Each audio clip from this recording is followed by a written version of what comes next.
Take it to the next level is an idiom that means to significantly improve, expand a skill, business, or relationship, making it more successful, advanced, or professional than it was before.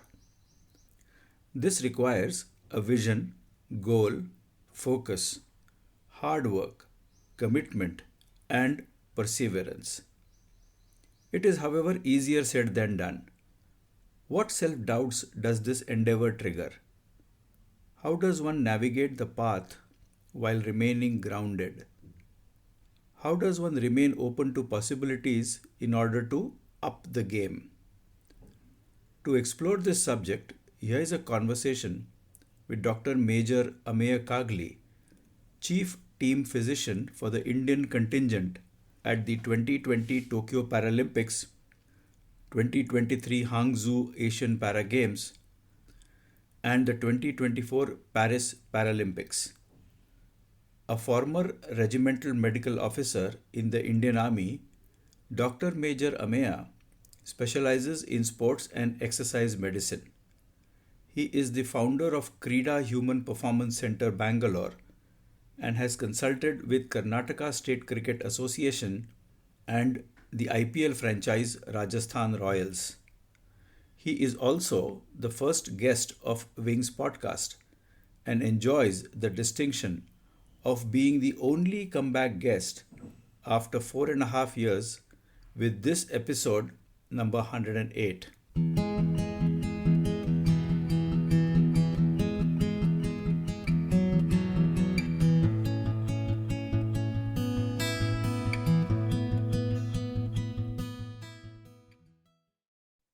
Welcome back, Ameya, to Wings podcast.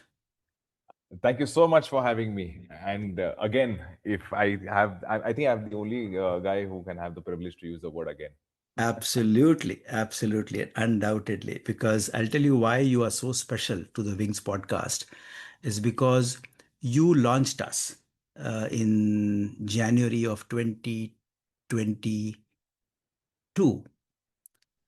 almost Yes. 4.5 years back when we started the podcast, and you were the first guest on our show. And today we are recording the 108th episode of our podcast.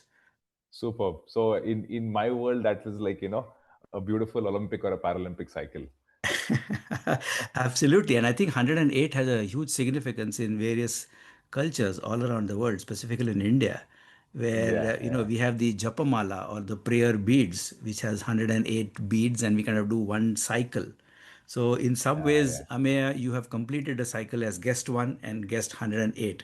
So happy and excited to have you back. Thank you so much. And it's always a pleasure to talk to you on the record or off the record. Either way, it's really nice and to discuss whatever it is that it is there under the sun. Lovely to talk to you. Likewise. You know what I did today morning? I just kind of Google searched Dr. Ameya Kagali, Mm. just for the heck of it. And this is what Google Gemini showed me, which is a Okay. crisp. Better be good. Of course it is. So here it goes. It says Dr. Major Ameya Kagali was the chief team physician for the Indian contingent at the Tokyo 2020 Paralympics. He also served as the chief medical officer for the Indian team at Paris 2024 Paralympic Games. Dr. Kagali, a former regimental medical officer in the Indian Armed Forces, specializes in sports and exercise medicine. He is the founder of Krida Human Performance Center and has consulted for organizations like the Rajasthan Royals and the Karnataka State Cricket Association. You can learn more about his medical career on his LinkedIn profile or follow his updates on Instagram. Wow, that sounds pretty cool then, what I've actually done.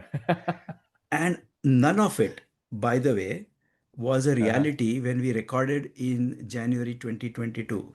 All of that is subsequent, Uh, whatever I've just read. So it's been, yeah. seems like No, a one one, one was one was there before we recorded that. of That course, was the Tokyo Paralympics. Just that, yeah. absolutely. I After remember. that, it just I remember in the episode that we did 4.5 years back, we kind of Mhm. ended our conversation with the Tokyo Paralympics game where you were the chief medical officer. And I think as a team and as you all made the nation so proud then Oh, by absolutely. winning the highest medal tally ever. And I can only imagine how much of efforts sports fitness and medical fitness plays in all this. So why don't we go back to where we left off last time Hmm. in January 2022 and then kind of see where we are today. I mean, it's been like a very surreal journey, to be honest. And so after a point, like when I started my career, also when I picked like I want to do something which amalgamates medicine and sport, it was that only that decision was very certain and sure in my life. But as to whom I aspire to work with, or is there a particular team that I would like to be associated with, or a particular player or players, that was never the end goal. And I think that was the biggest blessing in disguise for me, because when you have no expectations in terms of that okay, I need to be here after this much time, it was only about the process. And of course, I wouldn't lie, I have been lucky in this journey. So I think it's a mix of both which has taken me through. And being also important is the being at the right place at the right time. So I'm sure there are so many, the caliber of medical doctors and support staff. There are so many wonderful people in the country and even across the globe. But just then, why me? So I attribute that to two things. One is obviously the luck factor, and it's like somewhere in the universe, like what you're seeking is seeking you. So deep down, I might not have told it aloud that oh, I want to be here. I just want to work with athletes and be in that performance kind of an arena, and anything away from the very cliched OPD and hospitals, stuff like that. So I think I just stuck to that. So as long as I got work in that space, then one thing led to another, and thankfully, I have Google Gemini to back me up. So that, Undoubtedly. But so Ameya, your yeah. episode, which we had as episode one on the Wings podcast, it was Uh-huh. titled "The Fearless Explorer," Yeah. and I think this fearlessness and the urge to explore To explore, yeah. is also a factor I think must have played in all that you have done in the last 4 years plus. 100%. 100%. And I think you can just make it Fearless Explorer 2.0 or something like that for this Oh, one. so can we label this episode's title as Fearless 100%. Explorer 2.0? Yeah, yeah, yeah. Because that is what drives me, uncle. Like, you know, uh, to just see and to know what people are doing in other parts of the country or in other parts of the world.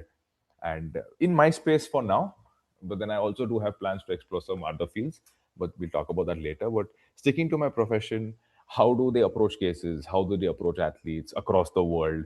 And that remains like an enigma for me, because the anatomy, human anatomy, is the same Correct. whether I'm dealing with people in Colombia or Brazil, Europe, China, or India. But just the approach, the kind of investigations they do, I mean, it is so fascinating, and I feel so like what do you call, honored and privileged to just the fact that I get reports from across time zones to just assess. That itself, I feel so privileged. Anyway, our profession is known to be a noble profession, and just seeing and addressing a basic human being, reading their reports, and they have so much of hope when people come to us. I'm not talking about athletes, even a patient population as such, but that only if I've not heard of that, I can't even pronounce the person's name sometimes, and then I get a plethora of data, and especially in para sport, it never ends. So I just like take a break when I get that file, either on mail or wherever it is. And when I'm reading it through, then sometimes I have to translate those reports because it's in a different language. And that whole process is so fascinating, you know. And I think just because I'm so fascinated by it, and I'm getting a little touchwood, and I'm being blessed by getting work in that space also. So I think that fearless explorer thing, it's just not, oh, going for a hike or doing something wildly physical. It's also the mental aspect of things and another side to medicine, I mean, of which I'm course. I very mean, keen to when explore. when we say fearless explorer, one is also trying to imply, um, you know, being comfortable with the unknown, being comfortable Absolutely. in a zone which is not yet familiar. So I Yeah. think the 2020 Tokyo Paralympics game, would it be fair to say that it set you up for the Asian Games in Hangzhou in 2023? Absolutely. It has set me up in so many ways, not just there.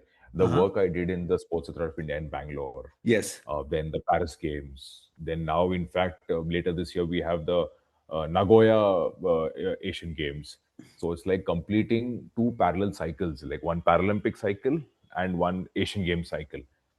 So in that, and because this tournament comes like once in 4 years, correct. just as athletes are, you need to be a really fine athlete. I mean, even an athlete takes part in one Olympic or Paralympic games is damn bloody good. Correct. But as a support staff to span across two consecutive ones and seeing that whole cycle, it also gives me such a beautiful way to generate the data, not just from a physiological point of view, from a psychological point of view, and it helps me grow. Like, just I was making some lists of certain drugs which needs to be carried for these games. I can see myself spot the errors a bit more quicker now, okay, or where we can do things differently, do things better. Like, oh, this what had happened on those games, now how do I better that? So that experience value, and to imbibe it from my athletes, oh, this time, this afternoon, I think the temperature was this much, so I think we can be better prepared for those games. So every passing game, the preparation of not just the athletes but even the support staff has been a few notches higher. Undoubtedly, I And think one also raises the bar, as they say, and you come from the Indian Armed Forces, where you have been a medical officer, and you've done phenomenal work there for sure. Sports Authority of India has added a lot of things to you, but I was fortunate to talk to one of your para athletes. I uh-huh, won't take her name on this podcast, but uh-huh, she's done the country proud. She has won so many medals uh-huh. in a Yeah. very unique sport, which is specific to para athletes only. Para. Yeah. In There's general, no equivalent in able body. Yeah. yeah, no equivalent in the able bodies. And I've heard so much about you from her, that she's in terms of what you have contributed to her. So I'm sure there are so many athletes that you have prepared, worked very hard with, who have gone on and won medals for India. But if I were to look at these three specific events, let's say Hmm. the 2020 Paralympics, the 2023 Hangzhou Asian Games, and the 2024 Paris Paralympics. Hmm. You were a part of all three as the chief team physician. Yeah. What have these three events given you? How has it shaped you? If I were to kind of pick your brains there. Professionally, it's given me like unmatched identity. Hmm. That, I mean, how many can boast about being the chief medical officer at all the three events? Correct. That's one. Secondly, is that has shown that if a particular team, for whatever reason, has, or a federation has stuck to me, one must understand that it is not just one particular team I am with; it's the whole contingent. Correct. So then we have para badminton, uh, blind judo, uh, shooting, archery, fencing, athletics. So you have so many venues and so many different things, and you have to kind of juggle between all. Just know bits of, you can't get too much into depth into one particular sport, especially during the event. So it's a lot of man management also that happens on ground. And the other thing is that the contingent number, suddenly Correct. in the Asian Games, it swells up, Yes. because at the international level, the slots are a bit lesser for the Paralympic Games per country. That Asian Games, it's a little more. So we had a contingent of more than 400 in Hangzhou. Okay. Tokyo, it was 50. And in Paris, we were 84. But in Tokyo, again, it was baptism by fire. It was by far the most challenging, because, again, it was peak COVID. It was, the games were behind. closed doors, not open to the public. Correct. So you feel that no one's watching, but in fact, a lot more people ended up watching because they follow the games. And the kind of challenge what I faced in Tokyo, every other game became like a piece of cake. And it was not ideal because it was new for the entire support staff. It was like a debut for the entire. There were people from other, like for example, para coaches and certain administrators who had been to Rio, the Paralympics before in 2016 and maybe 2012 London Games. But they told Tokyo was a different beast. So don't worry, we are all in the same boat. So that made me feel a little bit at ease, not getting too overwhelmed. Then come with Hangzhou. So we knew what we had done there, just that we had to, multiply the efforts because of the contingent size. And then come to Paris, it had another beautiful challenge where the benchmark was already set. Because after Rio, when Rio, we didn't do that well, I would say. Hmm. Tokyo was growth was exponential. Correct. So from what 4 or 5 medals in Rio, we went to 29 medals. Correct. I'm sorry, 19 medals in Tokyo. Now, no matter what, like we had to cross 25 barrier. So eyes were on us. There was certain now we have double Paralympic medalists now. Hmm. So winning one medal is good, but then now you might have seen in able body also because of viewership was more. Neeraj Chopra won that gold, Correct. right? Now anything less than that is a failure, right? But if he hadn't won that gold, if he had come fourth or something, then even a Hmm. bronze would have seen a win. So like that, we had uncle. I'm telling you, almost close to 10 of our para athletes going in as world number one in Wow. Paris. Wow. So you can imagine, like people are now expecting you. Okay, he's a champion. He's coming. He's there to win. A loss would be his loss. It's not like So that's how beautiful. And I was witnessing all this from close quarters during the event. But what all we saw, the preparation in between the events, eventually shaped what's happened there. So that whole journey, which was encapsulated and being there for those events itself was beautiful. So when Tokyo sent it, because it was so different, Hangzhou again, the volume of people, and Paris living up and in fact bettering a record from Tokyo. Those are the three standouts like I would take from these three games. You know. If I were to draw a parallel with the other game which a billion plus Indians are so passionate about, which is a game of cricket. Uh-huh. Yeah. Uh, I remember reading somewhere that there was a point in time where we had four of the greatest players in the Indian team, starting with Uh-huh. Sachin Tendulkar, Virendra Sehwag, Saurav Ganguly, VVS Lakshman, and on the bowling contingent, we had the likes of Kumble and the others. I You missed out another very famous personality. He was my recent coach. Please don't not name him, Mr. Rahul Dravid. Oh my goodness, how can I forget? How can I forget? I mean, Yeah. what a person! The wall. I mean, Yeah. there's a personal connect I have with him in some sense. I won't be able to say much right now, but Uh-huh. for a team with such stalwarts, it must be quite an effort for the coach or the team physio. Now, connecting that to your world of para sports. In Paris, you said you had almost 10 people who were world number ones, Mm-hmm. and you were kind of helping them excel from where they already were. What sort of conversations would you have had with such great para athletes? Because it's not just, I think, physical fitness or skills and abilities. It must be a lot that is happening in the mind also, right?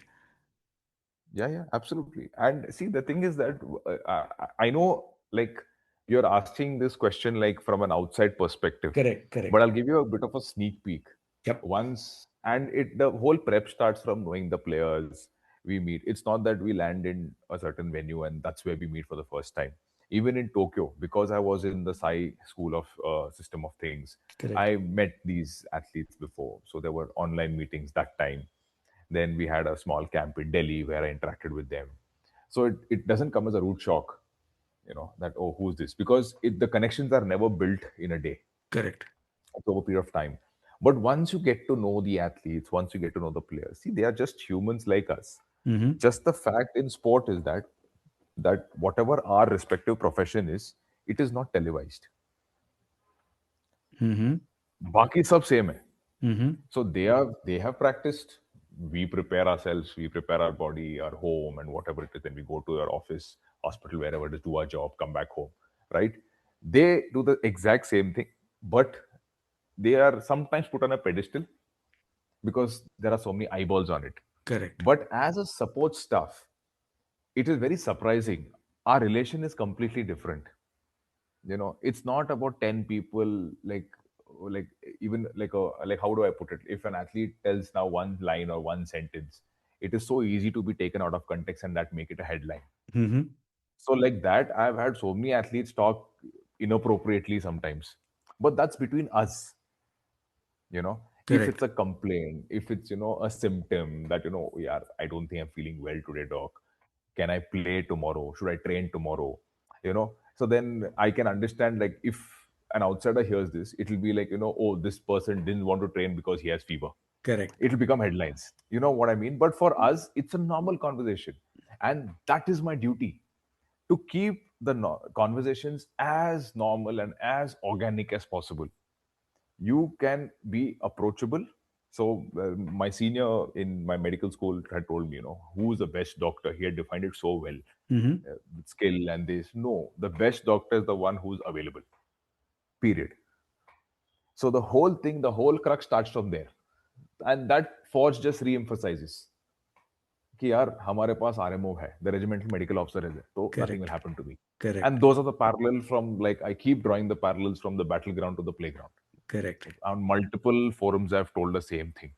Like, when the soldier believes in you, the athlete also believes in you. Correct. And if you can handle the extremes of a soldier, the athlete becomes a piece of cake. Now, fast forward amongst athletes now. If you can handle an able body, if you can handle a para athlete, able body becomes a piece of cake. Correct. So I just look to, simplify the conversations that we have. Because as I told you, be it here or anywhere of the world, human anatomy is the same. What we've studied in our books. In fact, most of our medical books are written by authors and doctors all across the world. Yep. We have Indian authors, Europeans, American authors, Australian authors. So we have a nice amalgamation of that kind of knowledge also that we possess. Mm-hmm. So what separates us? It's just the conversations we have.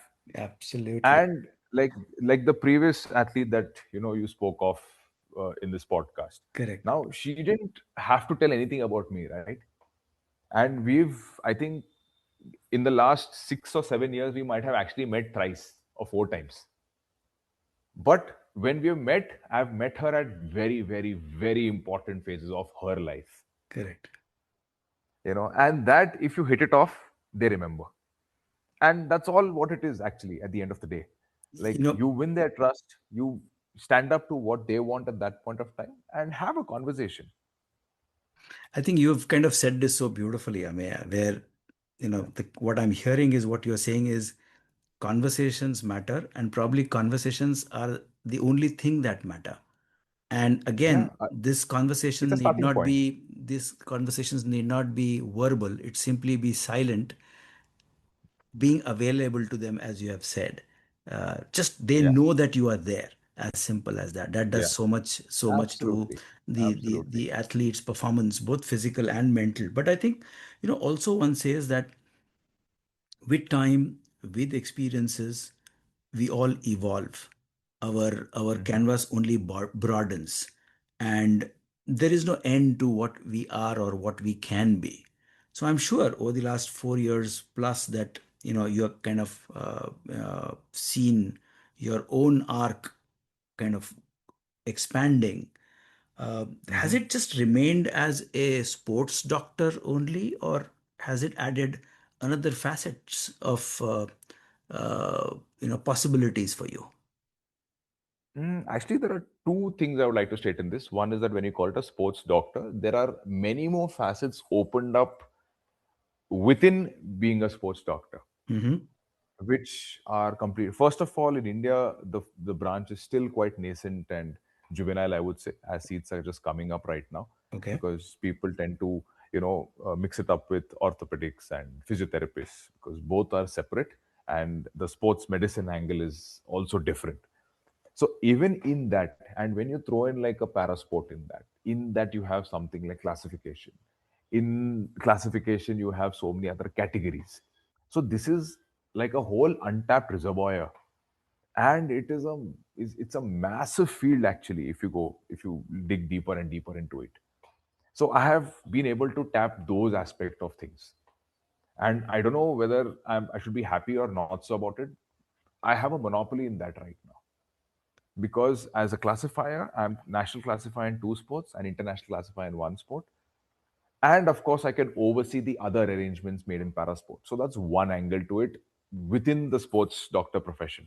Now, Hmm. outside of it, it's been about administration, handling logistics. Maybe it started off as just, procuring medication, but it has gone beyond. Like I tell you, for example, now we also know that wherever we are touring, what will be the weather in that place? What is the climate like on those days? Advise the players on preventive measures, like what clothing to carry, or maybe is it a infected area? We have vector-borne disease sometimes. Now, when we go to certain parts of the country, it's quite rampant. In Europe and all, it gets you have these cold winds blowing sometimes. So that kind of education, which it's like thinking out of the box. So that And is one facet which is uh, what do you call, explored, and I've gotten better at it. So it's just not about ki ha baba, you come with symptoms, I treat the symptoms, I do investigations, we follow it up. No, it's not that. It's more to do with the preventive side of things, and prevention might not always be from a medical perspective. Like I told you, it can be logistics too. true, they say that there is a playbook that Hmm. people are kind of fortunate to have, to be able to refer to it. Hmm. Playbook essentially is a set of well documented set of guidelines and kind of Hmm. what to do in what situations, kind of FAQs, kind of stuff. Yeah. This, of course, happens in more established practices. What I'm hearing Hmm. from you, correct me if I'm wrong, that what you're saying is in the sports medicine facility, in the work that you have done over the last couple of years, uh, 6 years. 6 years now, Yeah. you also had to end up writing those playbooks because there weren't any. I wouldn't. I would kind of agree and disagree. I would stick to it that in the Indian scenario, it is a lot new. Yeah, I'm talking about the Indian Abroad, scenario. it's I'm talking about the Indian yeah, scenario. I mean, absolutely, absolutely. because Our thought because process you is very you different. you as they say, you walk in uncharted territory because there are no guideposts, etc. You There's figure no out your path. own. Yeah, there is no Absolutely. path. You make your own path, find, for example. So Yeah.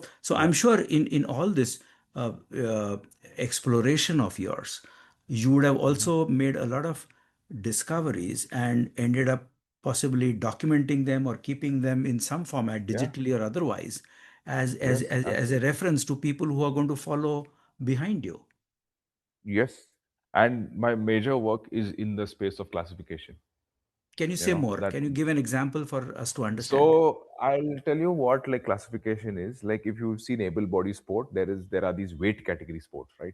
So Correct. you have a lightweight versus a lightweight. You will not have a lightweight competing in a heavyweight in boxing, Correct. right? Now cut to parasport.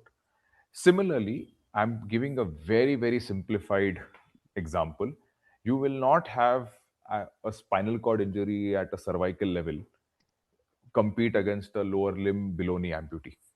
So does that make sense? Because it's the competition is unfair. One Hmm. guy is there who doesn't have sensation, doesn't have power from his chest below.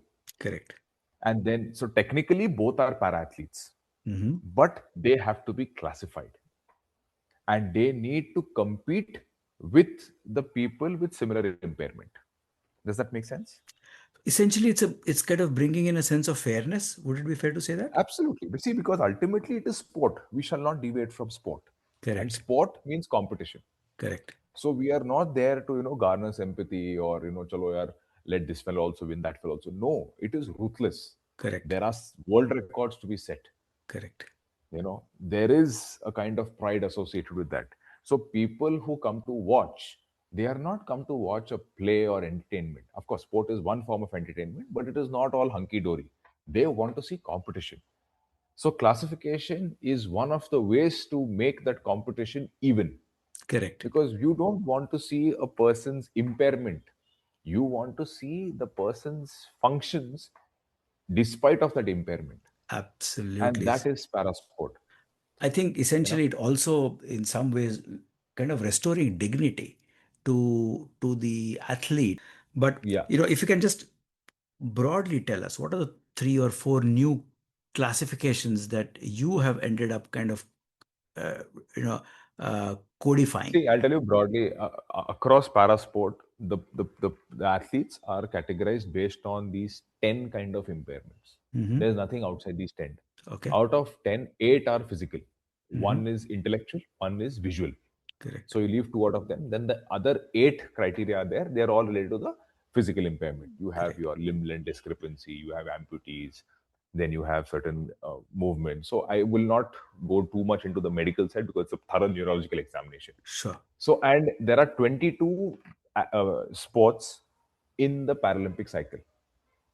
To name a few, you have para badminton, you have para athletics, you have para fencing, you have para basketball, wheelchair rugby, blind football, and so on and so forth. So there are 22 sports.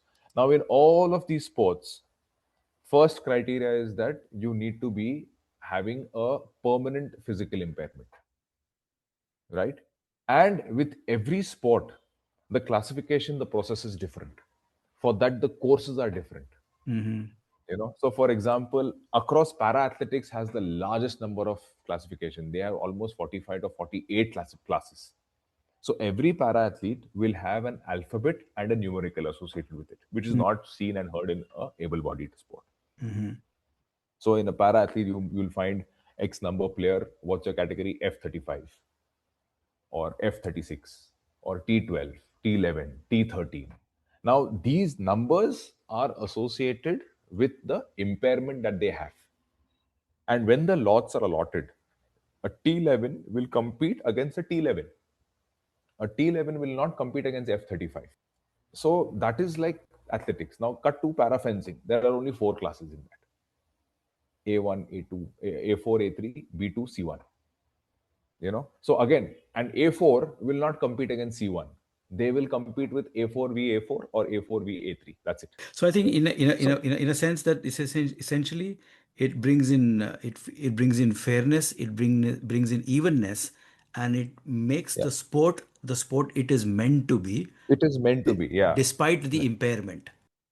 Ameya, amongst all that was happening to you in the world of para games and the amazing work that you have done over the last 6 years, much of it I would emphatically say it is pioneering in many ways. Uh, I think you have set the country up, you have set the para athletes up into a new way of The other way around. They have set me up. both ways. I think let's put it both ways, Yeah. that it has set and it has brought a sense of recognition and respect to the sports that Mhm. people like us are able to enjoy as much. But whilst all this was happening, a new world opened for you in the most glamorous sporting event the country has seen almost for 2 decades, almost now, which is the Yeah. Indian Premier League cricket matches. Yeah. Yeah. And you got associated with one of the most high profile teams in the form Yeah. of Rajasthan Royals. Uh, Yeah. how did that happen and how has been that journey?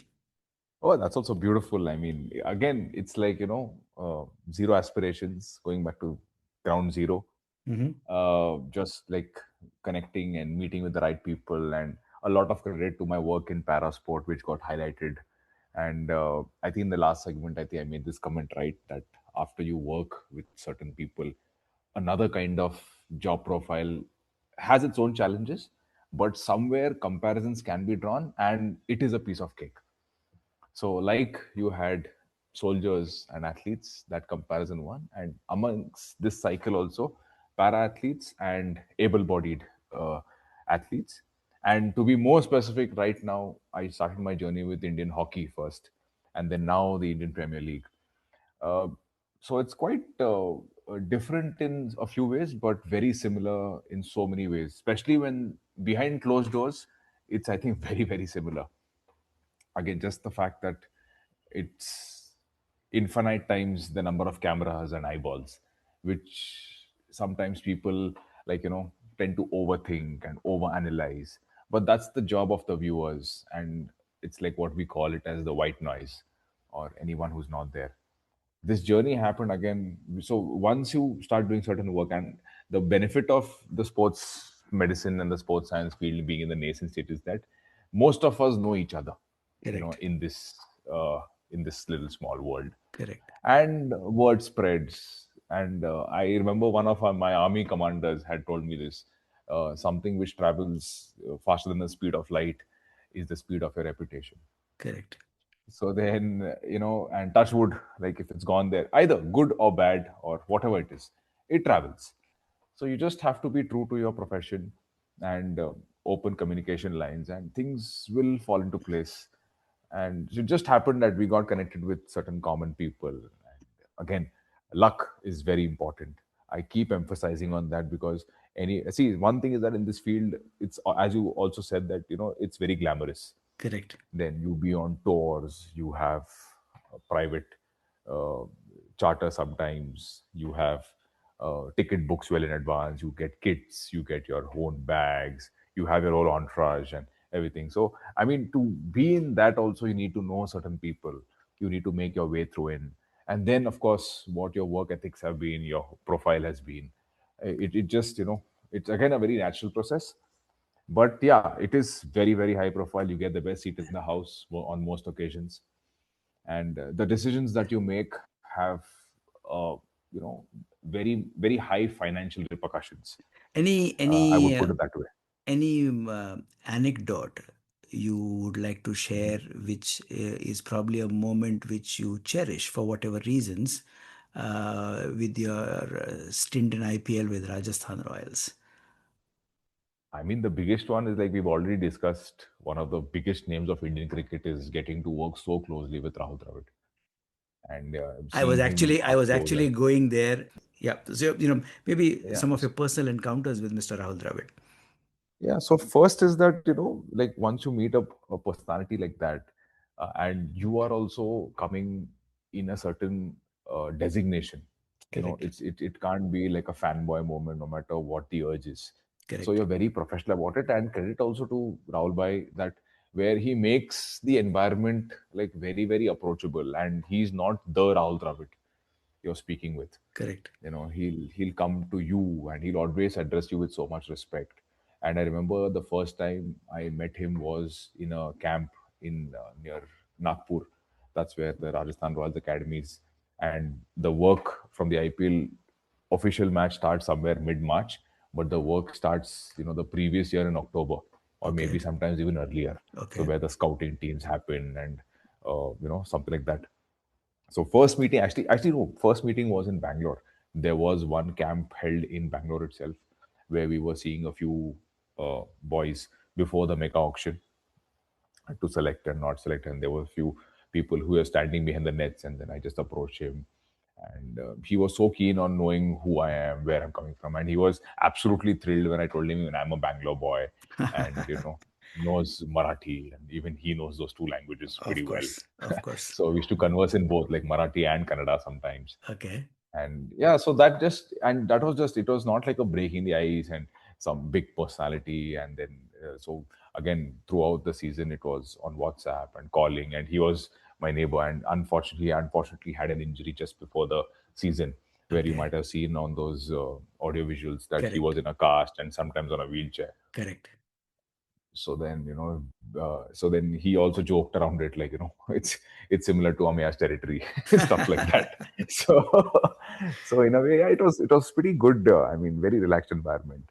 You know, And there's so much to learn at that level, like when they reach and how they approach players and how he communicates with somebody who's making their debut or somebody who's a seasoned uh, elite performer for over years. So I mean, and he comes from a certain stature, right? of And course, of who better course. than him? Yeah. Absolutely. You know, they say that the journey of life has several twists and turns. At every twist, at every turn, you see a door on which it is written, this door, this lesson for now. And all of us, Hmm. irrespective of our uh, professional calling or otherwise, we encounter this experience in our own personal way. That we open this door and walk in because certain lesson is waiting for us. So if Hmm.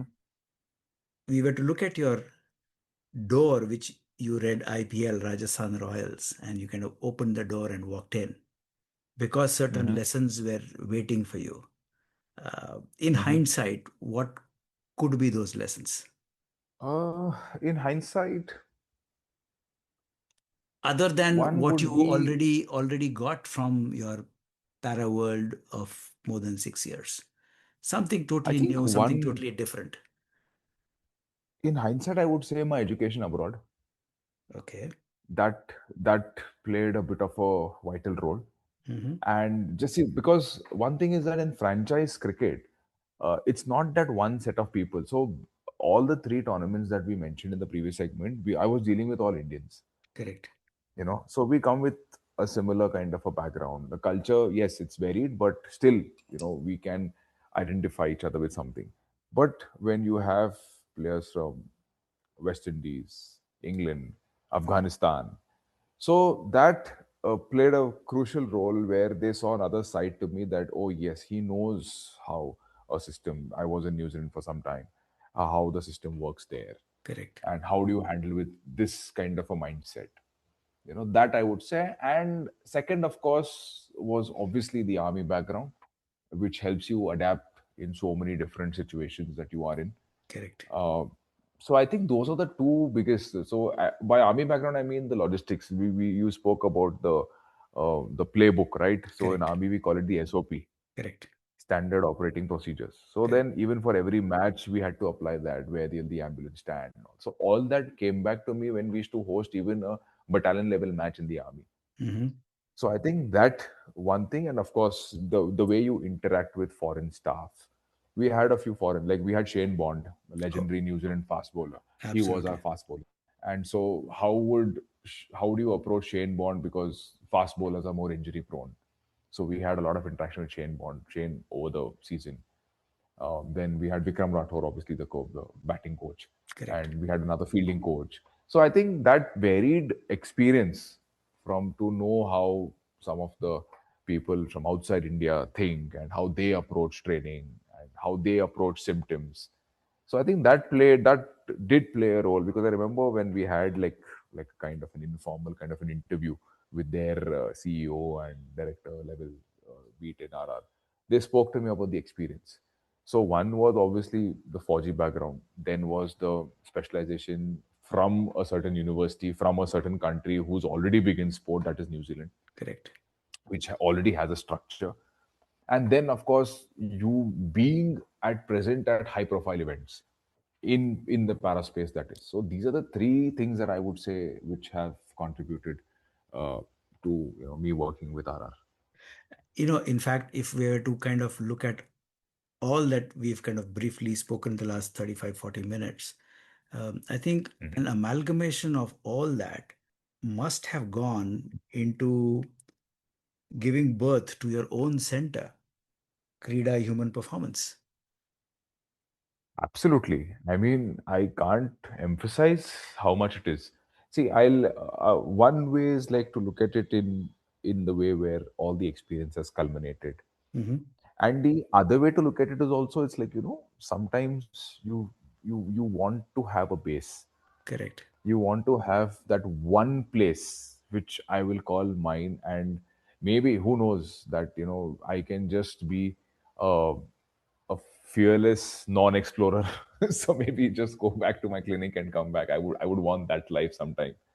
So I mean, it's that transition which has been so beautiful. And the other thing I'll tell you, Uncle, is that in this whole sporting environment, every sometimes you feel that things can get a bit too unpredictable. Mm-hmm. You know, because I think this is the fourth time or third time I'm mentioning the factor of luck. Correct. You have to be there at the right time at the right place. So till now, I know that it's been with me. I've been with the top people and the league and this thing. Now, next to what? I do have ambitions and uh, aspirations, if you may call, because it's classification involved. I'm with an international medical board, with the international classification team, and all that. But somewhere from that, I also want to do something for our people. By our people, I mean at the grassroots, or a person who's just starting off, that 14-year-old boy. Now, I don't want it to be, that is one aspect. And secondly, as I started off one base, which is now Bangalore. And so all that and the experience. And so this is my thought process going forward. Like, let's have something of my own. And whatever I have learned and experienced in the past, let that trickle down to a wider audience, maybe starting off with Bangalore because I live here now. And then who knows, maybe in different states also or different cities in Karnataka itself. So if you were to kind of say in one line or maybe two, what Mhm, is it that your own baby, your own creation, which you have kind of, mhm, uh, you know, early stage, it's you kind of nurturing it now, Krida human performance. mhm. What do you think you want it to stand for? I think it should stand to promote a good physical quality of life. Period. Right from the age of say 6 to the age of 100, across genders, across cultural backgrounds, across sport. Just promote physical fitness as much as I can, because that's become the norm right now, and it's become mandatory actually. It's no longer an option, Correct. courtesy some of the urban lifestyle right now. And just get into that profession where we started off as, still stick to the prevention is better than cure. Like, Correct. not wait to something to happen. And nowadays people are on medication, and that's become so normal. Oh, he has now it's looked at the other way. Oh, you don't have uh, a certain lifestyle disease. That's Okay. wonderful. Yeah, I mean, that conversation only is baffling. Correct. you know so that's the whole endeavor for a certain set of population. So we are making it a sports science and a sports medicine and sports physiotherapy. So sport is definitely the crux of it. Of course. But even if there is no sport, we would promote physical activity, because that is the first step towards being an athlete. So there are these three things, right? You have physical activity, you have exercise, and you have sport. People tend to confuse all these three nomenclatures, which is no. Physical activity is something that you voluntarily do. Now, if you're staying on the third floor, you walk up and down instead of taking the lift. That is Correct. physical activity, Correct. right? Now, you plan for a 5K or a 10K, or you plan to lift weights in a certain way, reps. That is exercise.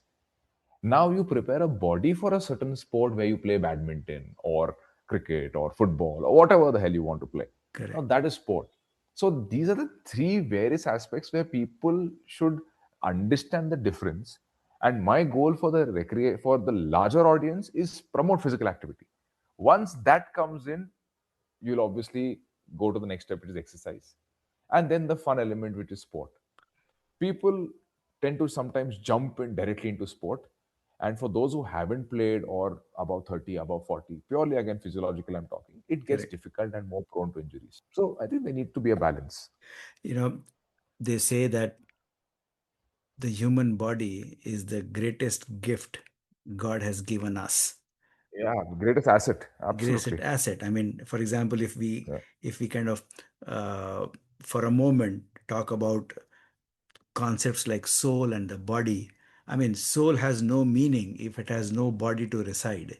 your body. And it has to Absolutely. have a body which is what it is meant to be, which is such a perfectly designed and crafted machine, Absolutely. and with so much of Yeah. intelligence in every cell of the body. Mm. So yeah, there is so Yeah. much of wonder that we can do with the human body, and I think sports has already shown us what it is possible.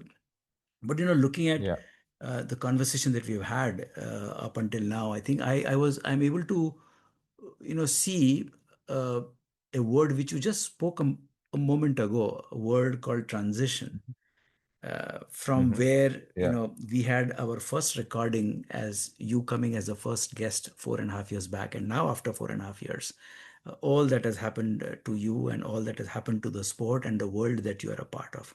I think one thing that seems loud and clear is there are transitions happening all the time, Yeah. and how we approach Yeah. each transition, where we leave something behind and be open to welcoming the new, as they say, new beginnings, which seems to be Yeah. another alternate title that I'm kind of having for this episode right Pondering on. now.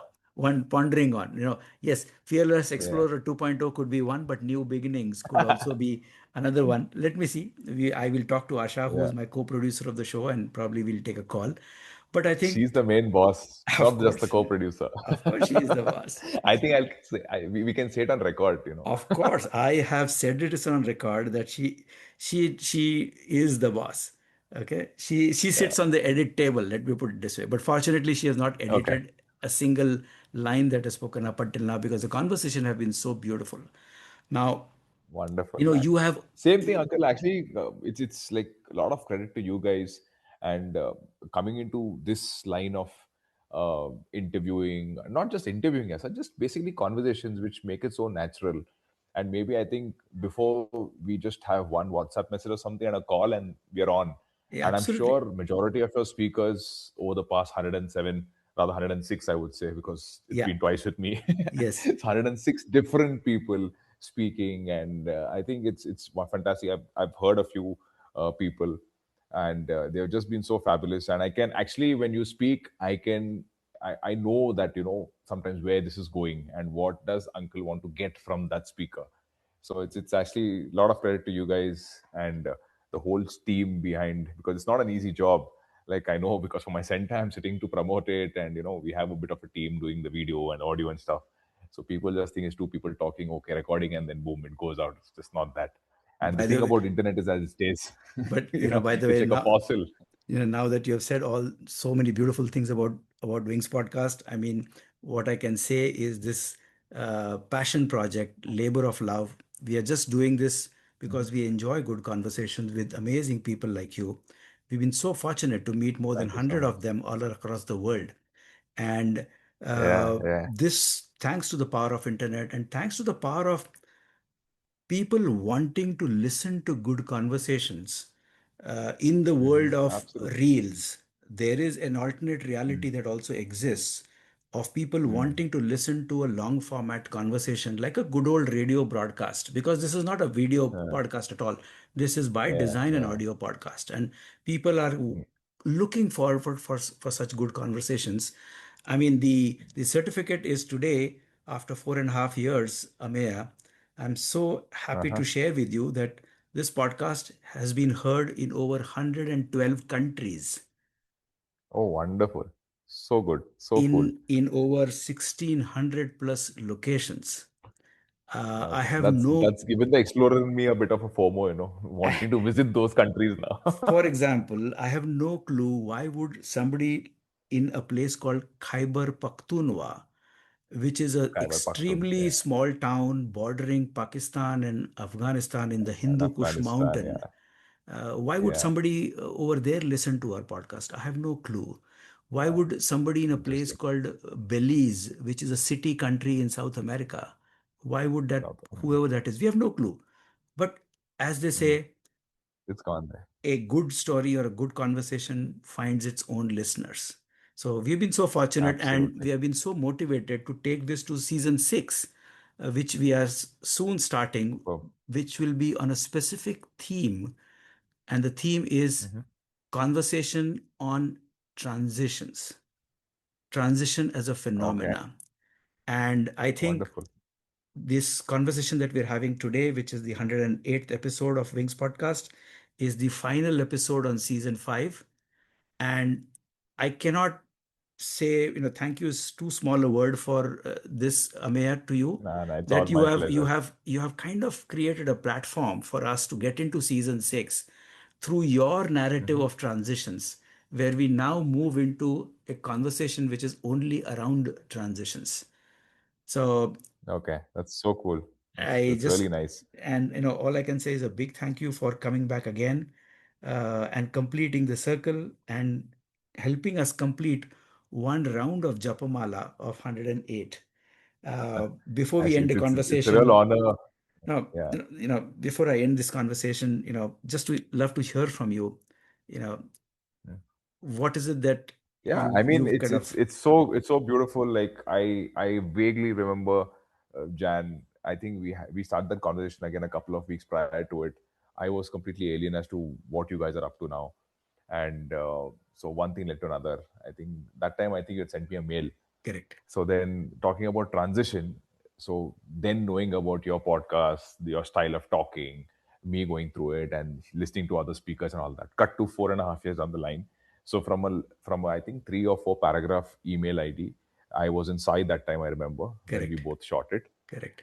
to maybe 3 WhatsApp messages this time, one Yes, week before. yes, So I think that sums up the transition and the ease of which you have also evolved as a host. And uh, looking at the whole journey of Wings, which is such a beautiful name, which is looking to take flight all the time. And I'm sure is very apt that it has traveled to 112 countries because the sky knows no boundaries. And that's how we'll end it at. And all the best to your next season and whatever you guys have planned. I'm sure it'll be really, really, really interesting and looking forward for it, Uncle.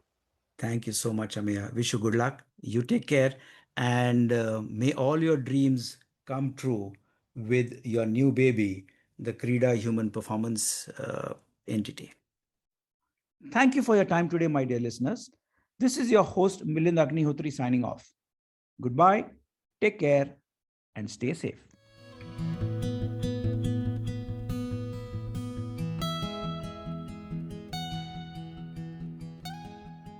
This podcast is for general information purposes only and should not be considered as a piece of any professional advice. Views and opinions expressed in this podcast are those of its guest. Creators of this podcast expressly disclaim any and all liability or responsibility for any direct or indirect, consequential, or other damages arising out of any individual's use of this podcast. For feedback and suggestions, please write to wingsindia75 at gmail.com. Thank you.